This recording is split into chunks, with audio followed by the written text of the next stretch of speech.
नाम संतोष कुमार सिंह। हाँ। मैं सेंट्रल रीजनल वर्कशॉप कर्मचारी संघ का जो है उपाध्यक्ष हूँ। देखिए तो भाई समस्या ये है कि जो है यहाँ जो है शाम 7 बजे से लेके सुबह 8 बजे तक पूरे आलमबाग का जो संचालन जो है आलमबाग डिपो का जो है संचालन आलमबाग से होना चाहिए, वो सारी गाड़ियाँ चारबाग चली जाती हैं।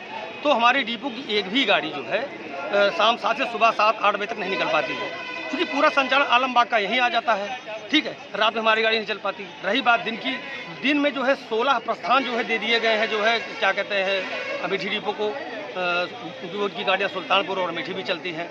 तो 16 प्रस्थान हो गया तो 8 घंटा तो निकल जाता है ये उनका अमेठी डिपो वालों के लिए। और रात में 7 बजे के सुबह 7 बजे तक 8 बजे तक मैंने 12 से 14 घंटा पूरा आलमबाग का डिपो ही यहीं चलता है, जिसमें जौनपुर, कैंट, बनारस, गोरखपुर सारी गाड़ियाँ यहीं चलती हैं। तो हैदरगढ़ उपनगरी तो सिर्फ नाम का रह गया। दिन में बसता है 2 घंटे 4 घंटे, तो 2-4 घंटे में क्या हमारे जो है हैदरगढ़ डिपो का संचालन हो पाएगा? हमारे पास 100 गाड़ियों की लमसम फ्लीट होगी, इतनी गाड़ियाँ हैं, तो बताइए कि 2 घंटे में संचालन हो पाएगा? और सबसे बड़ी दिक्कत क्या है कि सारी गाड़ियाँ, जो गाड़ियाँ हमारी कैसरबाग से चलती थी, हमारी कम से कम 10 गाड़ियाँ हमारी कैसरबाग चलती थी, 10 गाड़ियाँ हमारी हैदरगढ़ चलती थी, जिनका लोड फैक्टर 80 से 100% रहता था। उन सारी गाड़ियों को उठा करके यहाँ कर दिया गया। क्यों भाई? जब हमारा लोड फैक्टर वहाँ इतना अच्छा था, इतना बेहतर लोड फैक्टर था, तो यहाँ क्यों गाड़ियाँ बुलाई गई?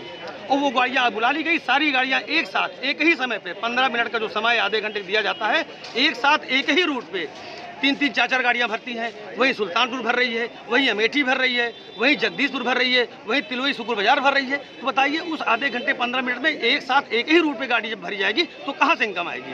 रही बात डग्गे मारों की, तो डग्गे मारों को देखिए आप बस स्टेशन के सामने से, जिसकी दूरी स्टेशन से 200 मीटर परित की दूरी है, यहाँ से स्टेशन की दूरी 200 मीटर है, और 200 मीटर में कम से कम 200 गाड़ियाँ डग्गे मारी कर रही हैं। आप भी सामने देखिए, वहाँ उधर मारुति वैन पिकअप लगी हुई है कानपुर के लिए, उधर आप स्टेशन के पास चले जाइए, रात भर पूरी रात पिकअप वैनें खड़ी रहती हैं। दिन में भी यही कंडीशन है, वहाँ तमाम अर्टिका और निजी बसें वहाँ देखिए सुबह से संचालित हो रही हैं, वो दिन भर गोरखपुर, सुल्तानपुर वो डग्गेमारी कर रही हैं। जब स्टेशन तक यात्री पहुँचेगा ही नहीं तो समस्या है कि बसें चलेंगी कैसे? सारे वो लूट जा रहे हैं, और जो बचा से जो है अदर रीजन की गाड़ियाँ आके पूरा यहाँ भरी पड़ी हैं, वो लूट जा रही हैं। इसलिए हमारे डिपो की स्थिति सबसे बदहाल स्थिति हो गई है। बताइए इसी परिस्थिति में कहाँ से लोड फैक्टर आएगा? हम आज 20%, 15%, 20% लोड फैक्टर जमा कर रहे हैं, क्योंकि हमारी स्थिति एक समय हमारा 100%, 60% से लेकर 70% लोड फैक्टर होता था। आज हमारी स्थिति हो गई है, इसीलिए कटौती हो रही है, और इस परेशानी के संबंध में हम लोग बार बार अवगत करा रहे हैं। लेकिन चंद प्रताप सिंह, सेंट्रल कर्मचारी संघ के शाखा मंत्री। कल जो है प्रोग्राम है डग्गा मार के खिलाफ, और बाहरी डिपो की गाड़ियाँ जो यहाँ नंबर दिया गया है उसके खिलाफ साइज के तिरपंदों को ज्ञापन देंगे। रमेश कुमार सोनी, मैं हैदरगढ़ डिपो का चालक हूँ। मेरी समस्या यह है, सुबह 7 बजे मैं गाड़ी लेकर आता हूँ, शाम को 6 बजे 7 बजे हमको नंबर मिलता है। जब तक मैं यहीं खड़ा रहता हूँ 7 बजे सवारी ख़त्म हो जाती है, तो 10 सवारी और 8 सवारी लेकर डिपो से जाता हूँ। उसके बाद सुल्तानपुर पहुँचता हूँ, वहाँ भी हमको गाड़ी लगाने नहीं दिया जाता है।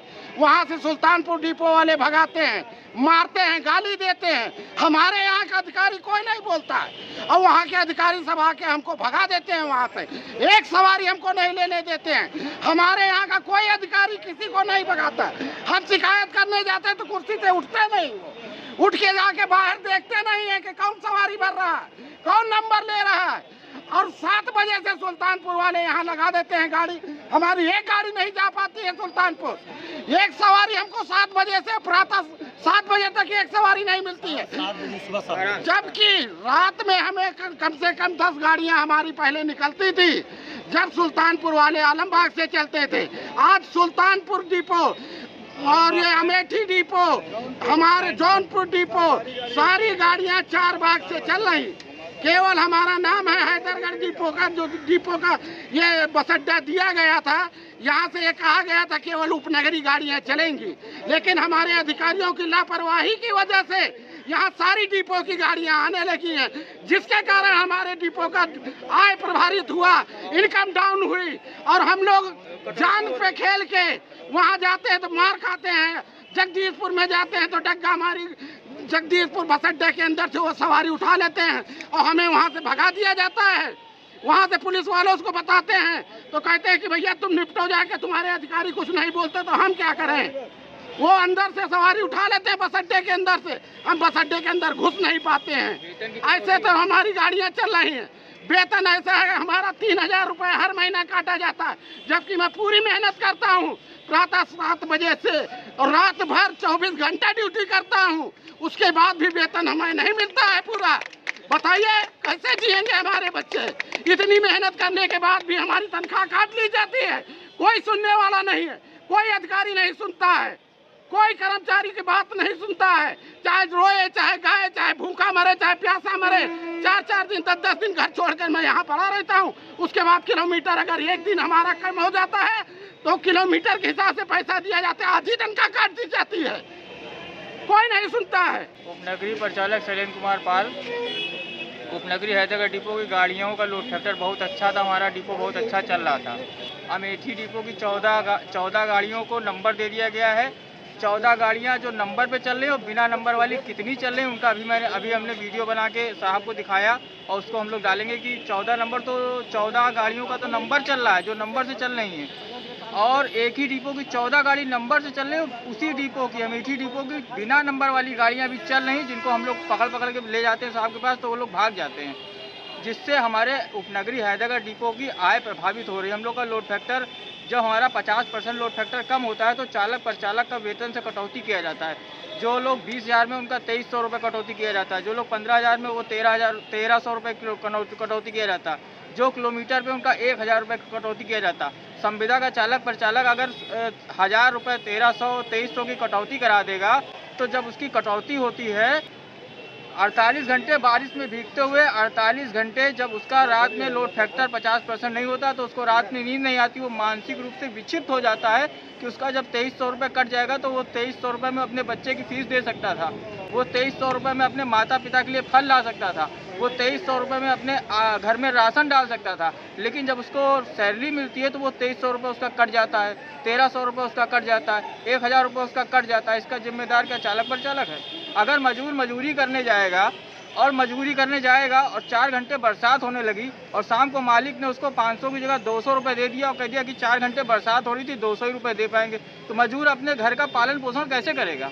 उसी तरीके से उपनगरीय हैदरगढ़ डिपो का संविदा चालक परिचालक जो कि बहुत अच्छा लोड फैक्टर ला रहा था, लेकिन 23% किराए की बढ़ोतरी हो गई है। उसके बाद अवैध डग्गा मारों का सामना कर रहे हैं जिनका किराया कम है, जिनका किराया हम लोग का किराया अगर कहीं का 146 है तो वो 100 रुपये में ले जा रहे हैं। उसके बाद अवैध डग्गा मारों का सामना कर रहा है। उसके बाद अमेठी डिपो की 14 गाड़ियों का संचालन चारबाग से हो रहा है, लिखा पढ़ी में उनको नंबर दिया गया। एक ही डिपो की 14 गाड़ी का संचालन कैसे हो सकता है बताइए आप? पूरा दिन अमेठी डिपो, उसके बाद 14 गाड़ी के अलावा कितनी गाड़ियां ऐसी हैं अमेठी डिपो की जो चारबाग में आती हैं और बिना नंबर लगाए गेट पे सवारी भरती हैं और यहाँ पे मैदान में सवारी भरती है, जिनको चालक परिचालक पकड़ के पूछता है कि भैया तुम्हारा नंबर क्या है तो वो लोग भागना शुरू कर देते हैं। मैंने कई बार निगम मुख्यालय को अपनी बात से अवगत कराया। आज जितनी भी समस्याएं जो परिवहन निगम के संचालन में आ रही है, जिसकी वजह से हमारा चालक परिचालक दर दर की ठोकरें ही नहीं खा रहा, लात घूंसे भी खा रहा, ऐसी स्थिति क्यों पैदा हुई? पहली चीज तो मैं ये पूछना चाहता हूँ, ये सवाल है मेरे कि ये कैसा मैनेजमेंट है, जो मैनेजमेंट जो अपने चालकों परिचालकों की संचालन की व्यवस्था ठीक से ना करा पाए। अभी जैसे हैदरगढ़ का मामला है, हमारे हैदरगढ़ के लोगों ने कल से ज्ञापन दे करके अपनी बात को रखने का मन बनाया है। उसके अंदर अब आप एक बताइए कि एक ही बस अड्डे पे एक ही लाइन के अंदर 15 मिनट का समय एक गाड़ी को दिया और उसी मार्ग पे चलने वाली 4 डिपो की गाड़ियों को भी आपने 15-15 मिनट का समय दे दिया। ऐसे समय में वो गाड़ियों को कितना मिनट मिला, इसका कोई कैलकुलेशन करेगा? क्या सवारियां लेके जाएगा? दूसरी चीज ये है कि हमारे जो चालक परिचालक हैं, जिनके ऊपर आपने जिम्मेदारी थोप दी है कि परिवहन निगम की आय लाने की और चलाने की, संचालन करने की, तो उनके साथ आप व्यवहार करिए, अच्छा व्यवहार करिए। वो कहीं जाता है, कोई डिपो का चालक परिचालक वहाँ पिटता है, कोई उसकी रिपोर्ट करता है, कोई किसी तरीके की कार्रवाई करता है। ये कार्रवाइयाँ हमारी जो चालक परिचालक हैं वो परिवहन निगम की सेना है और ये सेना के लोग मेहनत करते हैं तभी इनकम आती है और इनकम आने के बाद ही परिवहन निगम के खर्चे चलते हैं। मैं व्यवस्था के नाम पे बता देना चाहता हूं कि आज जिस तरीके से टूटन है, आज परिवहन निगम का अस्तित्व तो अपने आप ही तब खत्म हो जाता है कि जब हर डिपो अपनी व्यवस्था देखना चाह रहा है, अपना देखना चाह रहा है, परिवहन निगम को कोई नहीं देखना चाह रहा। आपके यहाँ पर मैंने पहले भी संचालन में एमडी साहब से कई बार वार्ताओं में कहा, लिखित रूप से भी कहा कि संचालन में आप प्राइवेट ओपिनियन ले लीजिए, आप भी अपने चैनल से ओपिनियन ले लीजिए कि प्राइवेट में आदमी चाहता क्या है। अच्छी बस चाहता है, यात्री जो चाहता है अच्छी बस चाहता है, कम समय में पहुंचे, व्यवहार अच्छा हो।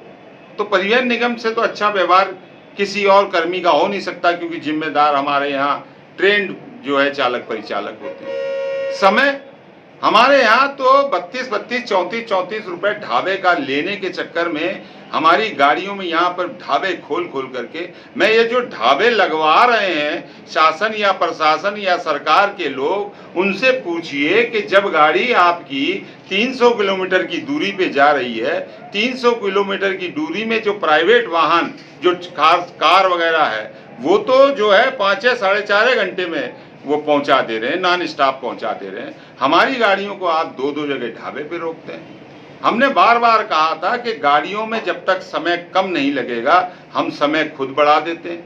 ऐसी व्यवस्थाएं, अब जैसे आपको मैं बताना चाहता हूं कि जब आपके यात्री का अभाव है, मैंने एक चैनल की बाइट में भी कहा था कि इन नई बसों का लाने का मतलब क्या होगा, जब हमारी बसें जो है वर्तमान में उस पर ही कार्य नहीं हो रहा है। इतनी बड़ी व्यवस्था है। अब जैसे आपके इसी रूट पे ले लीजिए, जैसे जगदीशपुर से गाड़ी आ रही है, आपके मुसाफिर खाना से गाड़ियां आ रही है, उन्हीं की जगह उन्हीं स्टॉपेजों पे सारी प्राइवेट जीपें कारें लगी हुई है, जो 180 रुपए की जगह 120 रुपए में ला रहे हैं, 147 की जगह 100 रुपए में लेकर के आ रहे हैं, और उसको वहाँ पुलिस प्रशासन रोक रहा है, ना परिवहन निगम रोक रहा है, ना ही उसको आरटीओ विभाग रोक रहा है। ऐसी दुर्दशा में हमारी परिवहन निगम के कर्मचारियों में, विशेषकर चालक परिचालकों के विरुद्ध जो दंडात्मक कार्रवाइयां हो रही है, वेतन रोकने की कार्रवाइयां हो रही है, जब संचालन की समय सारणी बनाता है परिवहन निगम मुख्यालय और अधिकारी, जब उसको आने जाने और किराए का फेयर वो देता है, ऐसी दशा में जब हमारी आय नहीं आती है, कि जब डंगा मार शासन के आदेश, चीफ सेक्रेटरी आदेश को नहीं माना जाता है,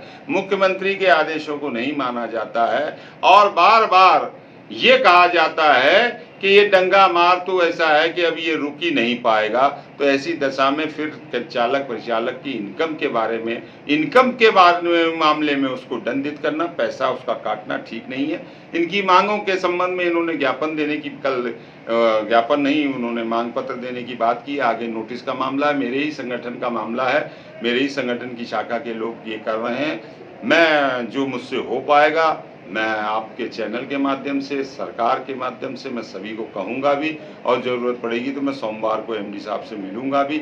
इस व्यवस्था को रोकना चाहिए, अच्छी व्यवस्था दीजिए संचालन की, और उस अच्छी व्यवस्था के अंदर हमारे सभी चालकों परिचालकों को आय प्राप्त हो, तो कटौतियाँ नहीं की जाए। जरूरी नहीं है कि आप ग्रास इनकम बढ़ाने के चक्कर में किलोमीटर बढ़ाते हैं, आप गाड़ियाँ कम करिए, आप गाड़ियां ऐसी करिए जिसमें 60-70% इनकम आए। आज की तारीख में 60% लोड फैक्टर और 350 का व्यू आता है, तब जाकर के हमारे खर्चे पूरे होते हैं, और वो खर्चे पूरे नहीं होंगे तो परिवहन निगम इसी तरीके से घाटे में जाएगा। व्यवस्था मुख्यालय स्तर पे सुधारनी पड़ेगी, तभी परिवहन निगम का उद्धार हो पाएगा। चालक प्रचालक पे रिकवरी करने से परिवहन निगम का उद्धार नहीं होगा।